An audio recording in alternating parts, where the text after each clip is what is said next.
Hey, it's your buddy Peace and Harmony with you here today. We are zooming in and focusing in on life hacks on how to deal with a narcissist. Narcissists will infiltrate every family, every organization, every culture. We have viewers from all across the globe in many different countries, and narcissists can be either sex, and they can be a variety of ages. And the issue is that these individuals can become more severe, more rigid, more inflexible in their demands as time continues, because they're not wanting to see the error of their ways. They have such an inflated sense of self that they don't have a humbleness, a humility, that they can say, hey, you know what, I was wrong. I was a goof. I was a jerk. I was at this, I was at that. Please forgive me. That was stupid. They can't own that. They can't see that. That is indignation to them because it would open up their insecurity. So they're oftentimes not want to change or adapt. And really one of the keys of life is your adaptability, that you have to be able to be resilient and to realize that, life is about change, and people and their needs change with time. And so oftentimes the narcissist is not going to grow out of their narcissistic ways. So I have a lot of viewers say that this person is so childish, they're so immature, they're a drama queen, they're a drama king. And, this is because oftentimes there's an infantile way about these people. Very immature in the way that they can't really get beyond their own neediness. They can't get beyond themselves, and really they stay in their own way for most of their own life. And so what is a life hack for really how to deal with these people? How do you learn to identify it so that you don't get sucked in, or furthermore, you don't continue to be sucked in by these relationships, by the hurts, by the inflicted emotional slaps, the verbal innuendos, the glaring looks, the looks that could kill, the looks that try to maim. How do you really super coat and super protect yourself so that you are not, so you're inoculated against these people, so that you're immune from their sort of destructive and toxic ways? For one, realize that these people are going to attempt the same insidious attacks again and again and again. And they're going to rely on you being in the same place emotionally. They're going to rely on you being in the same space physically. They're going to rely on you being in that same downward spot that they have assigned you in. But always make sure you understand that it is a position that they put you in. And most times I hear people saying, the narcissist put me in this relationship, put me in this awkward position. I'm constantly put in this position. I always feel they are doing this to me. Do you notice the behavior? Do you notice that the narcissist will always try to put you in a position? They're putting you in the wall. They're putting you in the corner. They're putting you with a dunce cap on. They're trying to assign and hang a label on you that does not belong to you. So do not give them permission, but it has to be silent. It has to be an inner game. It has to be within yourself. It is something you have to understand, like oil and water. If you have ever seen oil and water in a bowl, you will see that the way that the vinegar is, and you'll see the way that the oil kind of, coagulates unto itself. And so if you can imagine that this narcissist and you and your energetic space are like oil and vinegar, it does not mix.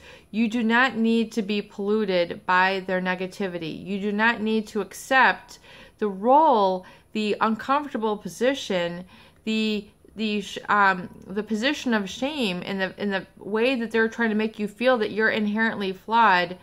You do not have to take that. So a life hack for dealing with it is knowing that this is just a manipulation tactic that this person will use, but that you are now wiser than. Once you have realized that this is nothing but a tool that this individual will use, you will see that once you have that awareness, then you take yourself out of the victim role. You just need to allow it to wash down your back, like water down a duck's back, as they say. Just let it fall off of you. Do not be reactive. Do not react, because the moment you react and feed into them, you're basically saying, okay, I'm taking you on. I am in that role, and I'm now fighting you from that position. See, if you allow them to put you in that position, then you are wearing the shoes of the victim. You are wearing the victim cape with full of holes or whatever it is that you cannot fly. You know, it's not going to fly. They're going to make sure that one of your wings is broken and you can't make it through. You're going to, have to shut up. You're going to be the one, who's being blackmailed. You're the one who is being scapegoated. You're the one who is having a smear campaign. You're the one who's having, the mud and feathers put on you. They are going to be the one to try to put that on you. Yet, do not take that role. Do not be reactive. Do not be combative or adversarial, and reflect their energy. There's a topic called psychological reciprocity. And psychological reciprocity means that someone is apt to mirror back the exact energy with tongue twister, with which they are projecting or they are generating.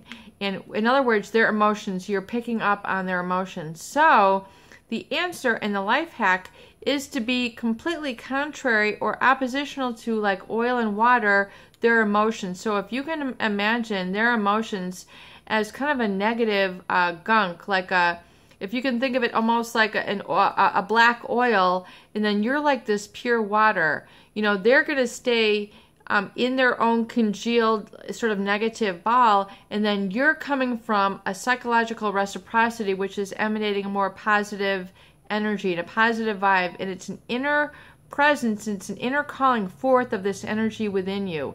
And if you can imagine, it does take visualization, and I know that we're talking about deep psychological stuff here, but if you can use the visualization that you have within yourselves a space, and within this space you have a positive electron or positive energy, which is filling all the spaces of your cells, which you own.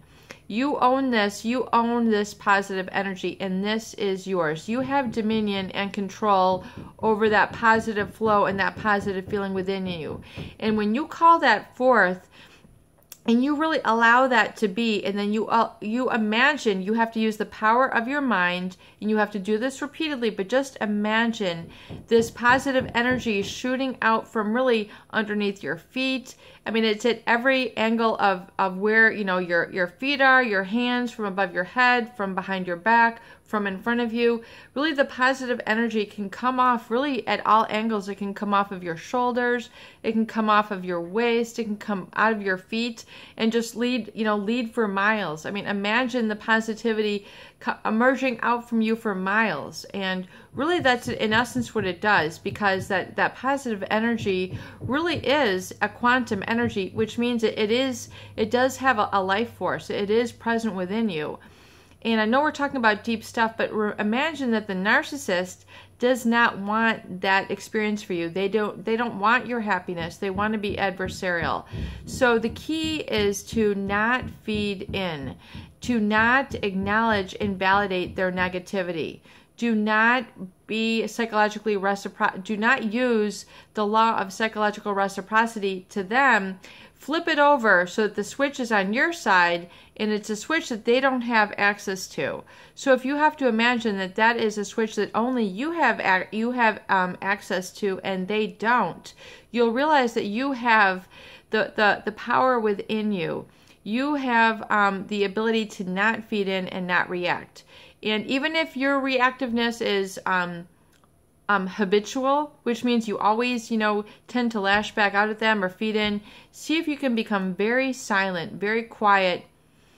Literally just put your lips together, and what I always recommend to my clients, get a composure, do something like this. Do your middle finger and your, make a circle, a connectivity within yourself, where you kind of put your thumb and your forefinger together and deep breathe, and then make that composure. It seals your energy within your body.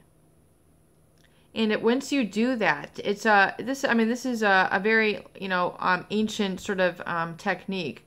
But when you do that, it seals forth the energy within your body. And really, once you do that and you call forth this positive energy within you, and imagine it like very pure white light, or pure water combined with white light. And so really, it's a mental image, but it's a true feeling.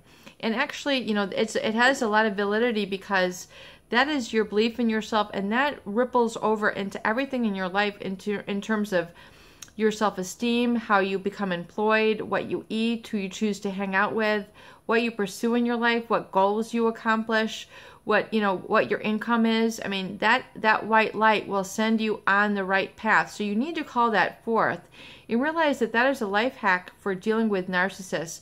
And once you own this, it'll begin to gather up energy and strength and security within yourself, and you carry this really through you. You have to call it forth, bring up your composure. You don't say, hey guys, I'm composed, look at me.